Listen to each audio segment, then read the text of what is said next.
Kumakalat online ang bali-balitang walang pensyong makakuha ang mga hindi rehistrado sa National Commission of Senior Citizens.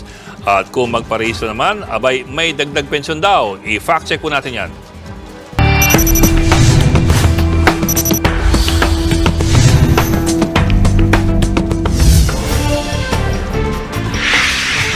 Mga seniors, hindi raw makakuha ng pensyon kapag hindi rehistrado sa National Commission of Senior Citizens.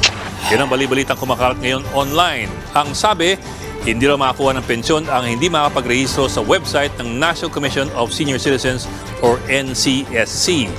At ang mga rehistrado naman, makakatanggap daw ng karagdagang pensyon. Pero paalala lamang po sa ating mga lolo at lola, huwag agad maniwala sa mga balitang kumakalat dahil ang mga post na yan ay hindi po totoo. Sinuri po yan ng Facts First PH at ng ABS-CBN News. Hindi totoong mapuputol ang pensyon ng mga senior citizens kung hindi rehistrado sa website ng NCSC. Hindi rin totoo na may karagdagang pensyon kapag nagparehistro.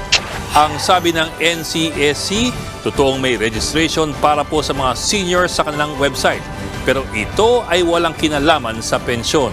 Ito ay isang proyekto para makabuo ng database ng lahat po ng mga senior citizens ng bansa na maaaring gamitin sa pagbuo ng mga programa para sa mga senior citizens. Hindi rin po totoo na ang lahat ng seniors ay makakuha ng buwanang pensyon dahil ang panukala para sa universal pension ay nakabinbin pa rin sa Kongreso.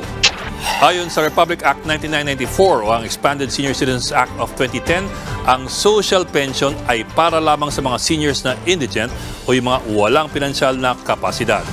Bukod po rito, ang DSWD pa rin po ang namamahala sa mga stipends sa mga indigent senior citizens at wala pa ito sa pamamahala ng NCSC. Dahil patuloy pa ang negosasyon ng paglipat ng mga tungkulin at gawaing may kinalaman sa senior citizens mula DSWD patungong NCSC.